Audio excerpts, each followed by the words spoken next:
깜만입니다. 더 시즌입니다. 새해 첫 방송을 시작하는데 좀 좋은 소식으로 인사드리고 싶었으나 어제 장에 나스닥 종합이 무려 마이너스 1.63%, 필라델피아 반도체는 대폭락했네요. 3.65%, 다우 산업만 강보합권으로 마무리가 되었습니다. 무려 증시를 2주 전으로 타임머신을 타고 2주 전으로 이동을 시켜버렸네요. 공포지수 체크하겠습니다. 이렇게 내렸는데도 공포지수는 75 익스트림 그리드의 구간이고요. 공포지수는 나스닥 필라델피아 반도체 기반이 아니라 S&P 위주의 지수고요. 그 밖에 6가지 지표를 종합한 지표이기 때문에 이렇게 내렸는데도 불구하고 75로 익스트림 그리드로 집계가 되고 있습니다. 저는 공포지수가 75이기에 어젯밤에 조정을 겸허히 쳐맞았습니다. 솔직히 말씀드리면 조정이 이렇게 나올 줄 알았으면 일부 비중을 매도했겠죠. 하지만 빠르게 잠이 들어버리는 바람에 어쩔 수 없이 조정을 전부 쳐맞아 버렸습니다. 하지만 어쨌든 간에 이러한 구간에 어느 정도 비중을 매도해서 수익 실현을 일부 해놨기 때문에 조정을 이렇게 크게 맞았음에도 아직까지 상당한 토탈로 보면은 상당한 수익권에 있습니다. 그래서 이 3배 레버리지 같은 경우는 수익권이 어느 정도 좀 많이 심하게 온다 싶으면은 약간 욕심을 버리고 조금씩 매도를 해나가야 됩니다. 그리고 다시 급락할 때 또 욕심을 버리고 조금씩 매수하는 거죠. 조금씩 매수, 조금씩 매도, 분할 매수, 분할 매도. 3배 레버리지 같은 경우는 무조건 이거를 생활화해야 됩니다. 물론 1배 레버리지는 그냥 죽을 때까지 홀딩하시면 되고요. 그리고 뉴스를 보니까 증시가 내리니까 미친 듯이 악재 뉴스가 쏟아지더라고요. 아이폰 수요 둔화, 애플 부품사 주가 휘청. 세부 내용을 보니까 바클레이즈가 여러분 예전에 증시에 미친 듯한 급락을 하게 만든 리만 브라더스사 아시죠? 그 리만 브라더스가 파산할 때 그거를 인수한 은행사가 바로 바클레이즈입니다. 이 영향력 있는 바클레이즈에서 애플을 중립에서 무려 비중 축소로 낮췄다는 소식이 전해지면서 애플이 4% 급락해버렸습니다. 그러면서 마이크로소프트와 시가총액도 얼마 차이 나지 않고 어쩌면 나스닥 1위가 애플에서 마소로 변경될 수 있는 위기까지 온 거죠. 만약에 변경이 된다고 하면 애플은 더 내립니다. 그래서 개별 종목에 투자는 항상 신중을 기해야 되는 거예요. 하지만 이러한 빅테크 포함 성장 중인 종목이 다 포함되어 있는 QQQ나 TQQQ 이런 거는 개별 주가에 이러한 리스크를 신경 쓸 수 없다는 면에서 좀 편하다고 보시면 되죠. 그리고 또 13일 대만 총통선거 앞두고 시진핑 통일은 필연, 신년사로 통일은 필연, 대만을 점령하겠다. 이런 또 악재 뉴스가 터졌고요. 대만 해협을 건넌 중 풍선 포착. 예고도 없이 풍선이든 뭐든 간에 대만 해협을 건너서 대만의 영토를 침범한 거는 이것은 이 시진핑님이 대만을 아주 가짜게 본다는 거죠. 한마디로 국제적인 정세가 안 좋아지고 있다는 거죠. 여러분, 대만과 중국이 또 전쟁을 하게 되면 작년에 이스라엘 하마스 전쟁으로 증시가 또 일시적으로 급락했던 것처럼 증시에는 또 굉장한 악재로, 일시적인 악재로 작용할 수가 있는 거죠. 항상 그래서 이렇게 선제적인 조정이 나올 수가 있는 것이고요. 항상 유심 있게, 주의 깊게 지켜보도록 하겠습니다. 아직은 터진 건 아니니까요. 그리고 12월에 느낀 봄바람, 동태평양 엘니뇨 때문에 이게 또 무슨 개소리죠? 뉴스를 보니까 엘니뇨 또한 증시에 악재로 작용할 수 있다고 하더라고요. 이게 뭐 또 신박한 개소리입니까? 아니, 주식하는데 엘니뇨까지 신경 써야 됩니까? 하지만 또 신경을 써야 되죠. 아직 엘니뇨가 오진 않았지만 엘니뇨 현상으로 국제적인 또 리스크가 올라갈 수 있기 때문이죠.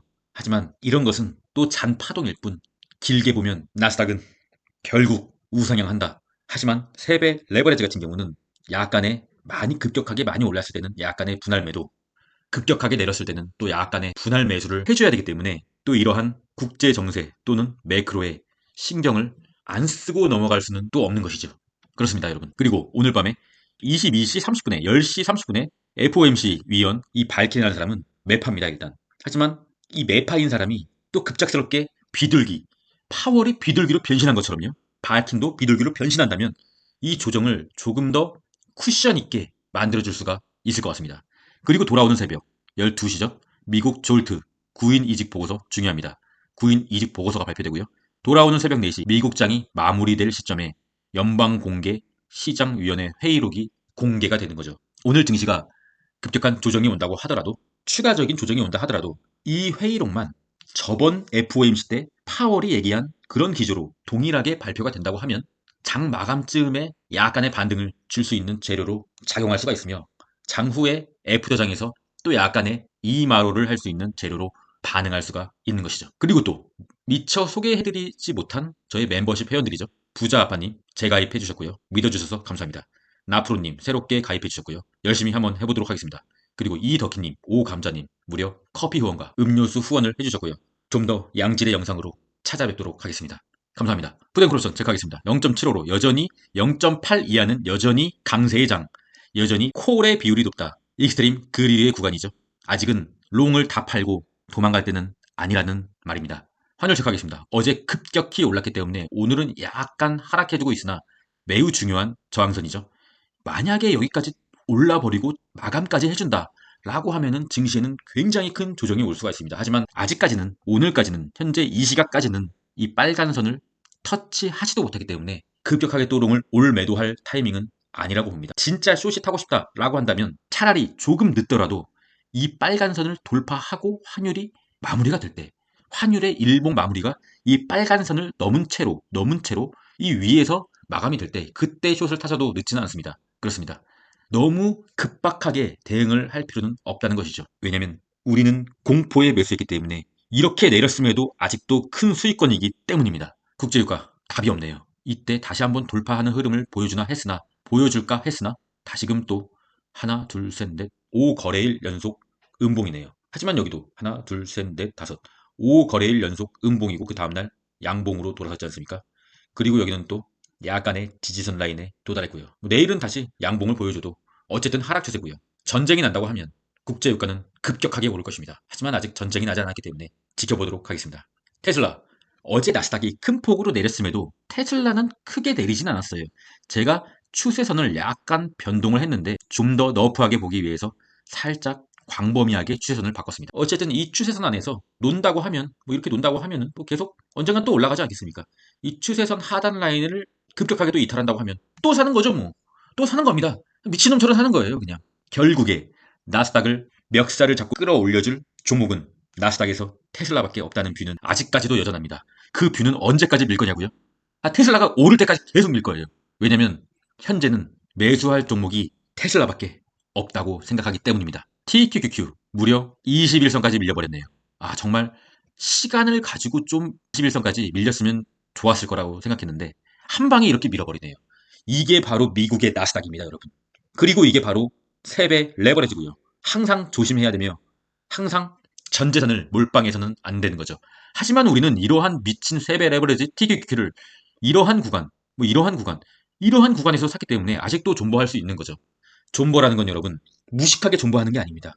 저점에서 살 수 있는 용기, 그리고 조정을 맞을 수 있는 용기, 조정을 맞아도 아직도 엄청난 수익권이라는 마음의 여유, 바로 이것이 3가지가 충족되어야만 조정도 쳐맞고 존버도 할 수 있는 것입니다, 여러분. 그래도 21선까지는 지지해줬기 때문에 오늘 밤에 21선을 이탈하고, 만약에 이탈한다면 어디까지 밀리나 한번 지켜보도록 하겠습니다.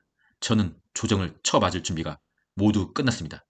그리고 21선을 이탈하더라도 당장 추매는 하지 않겠습니다. 속슬 역시 21선까지 밀렸으나 저번에 큰 조정이었던 이 장대 음봉과 거의 동일한 가격에 형성되었네요. 그렇다고 하면 여기서 쌍바닥을 지지받고 오를 수도 있는 그림을 기대할 수도 있으나 워낙에 속슬은 변동성이 크기 때문에 일단 조정을 쳐맞도록 하겠습니다. 불즈 이렇게까지 밀릴 일인가? 불즈는 다시 신화가 되었네요. 더 이상 황제가 아닙니다. 불즈는 이미 이러한 구간에서 조금씩 매도를 하였으나 이제는 불즈를 급격하게 추매할 일은 없을 것 같으며 필요하다면 올 매도의 관점으로 보겠습니다. 그리고 숏의 일봉 보조지표 한번 보고 가겠습니다. 일단 제가 항상 강조드리는 부분이죠. 스토캐스틱 여기죠. 스토캐스틱 K값이 D값을 아래에서 돌파하고 우물이 끝나고 MACD 양봉이 떴을 때 기술적 반등자리, 그 기술적 반등자리의 끝은 내려오고 있는 이평선까지는 일단 터치할 확률이 높다. 속스와 SQ 똑같죠. 여기까지 현재 프리젠 기준으로 조금 더 숏이 오를 수 있는 구간은 있다. 하지만 일단은 내려오고 있는 이평선을 터치한 후에는 그때는 이제 어떻게 될지 모른다. 그리고 또 한 가지, 현재 실시간으로 바뀌는 키움 전사들의 순매수 현황, 속스와 SQQQ의 숏에 몰빵을 하고 있네요. 이게 항상 맞는 것은 아니에요, 여러분. 키움 전사들이 매수한다고 무조건 내리는 건 아니나 약간의 확률은 있다. 한번 재미로 한번 지켜보도록 하겠습니다. 그리고 코인의 공포지수는 70이고요. 75 이상이 돼야 코인을 또 한번 크게 매도할 텐데 왜 점점 내리는지는 조금 의아하네요. 비트코인은 한 번 더 레벨업을 해줬고요. 현재 어쩌면 우리는 나스닥에 투자할 것이 아니라 비트코인에 투자해야 되는 게 옳을지도 모르겠습니다. 강한 지지선을 만들었음에도 한 번 더 강한 지지선을 만들어버린 거죠. 비트코인은 이제 이 위에 파란색 선 지지선을 깨버린다면 또 한 번 매도를 해줘야겠으나 일단은 이 라인을 깨지 않는다고 하면은 일단 보유해보는 거죠. 그렇습니다. 이더리움은 약간의 횡보를 보이고 있으나 어쨌든 한 번 더 레벨업을 해주면서 다시금 강한 매물이 들어온 이러한 자리를 회복했습니다. 그리고 다시 볼린저 밴드를 찢을 수도 있는 자리에 들어선 거죠. 비트코인과 이더리움이 이렇게 강하면은 알트코인도 여전히 가능성 있는, 높은 상승이 있는 가능성 있는 자리라고 볼 수가 있는 거죠. 근데 여러분, 우리가 한 가지 주목해야 될 게 있어요. 비트코인이 오르면 나스닥이 떨어지고요. 나스닥이 오르면 비트코인이 떨어져요. 이게 무슨 어떻게 된 거죠? 아니, 비트코인과 나스닥이 레버러지와 인버스의 관계가 된 지가 꽤 됐단 말이죠. 그렇다고 하면 지금 현재 비트코인과 이더리움이 며칠 뒤에 조정이 나온다고 하면 다시 나스닥이 오를 수도 있는 겁니다. 근데 저점을 높이면서 추세를 이어나가고 있는 거죠. 그것은 또 무엇이냐? 그냥 존버해라. 그냥 미친 듯이 존버해라는 거죠. 고통을 견디고 우리는 이미 저점에 매수했기 때문에 계속 고통을 견디고 존버를 해라. 매일 돈을 벌려는 욕심을 줄이고 나의 자산이 좀 깎이더라도 존버를 하면은 결국 24년 말에도 23년 말과 같은 기쁜 날이 올 것이다, 여러분. 저는 이 말이 하고 싶었습니다, 오늘. 도지코인. 왜 이렇게 약하죠? 넘어가도록 하겠습니다. 마지막은 주식 명언은 아니고요. 저의 또 친구가 좋은 명언을 저에게 주었기 때문에 한번 소개시켜 드리려고 가져왔습니다. 탁월한 인물이 가진 특성 가운데 하나는 결코 다른 사람과 자신을 비교하지 않는다는 점이다. 그들은 자신을 자기 자신, 즉 자신의 과거와 과거에 이룬 성취와 미래의 가능성과만 비교한다. 브라이언 트레이시, 성장하는 사람들에 위한 공간, 그로싱. 솔직히 이 사람이 누군지도 모르겠고 이게 뭔지도 모르겠습니다. 하지만 글귀가 너무 좋네요. 여러분, 주위에서 비트코인, 나스닥, 코스닥 대잡주로 수백만 원, 수천만 원을 벌었건 말건 그런 거 신경 쓰지 마세요. 우리는 우리 더 시저와 우리 구독자와 우리 UDT는 우리의 길을 가면 됩니다. 우리의 페이스로 우리의 길을 묵묵히 주위에서 누가 뭐라고 하더라도 다 걸러버리고 우리의 길을 끝까지 묵묵히 걸어가면 됩니다. 왜냐고요? 저는 결국 성공할 거거든요. 저는 자신 있습니다, 여러분. 그럼 전 끝까지 가겠습니다. 이상입니다.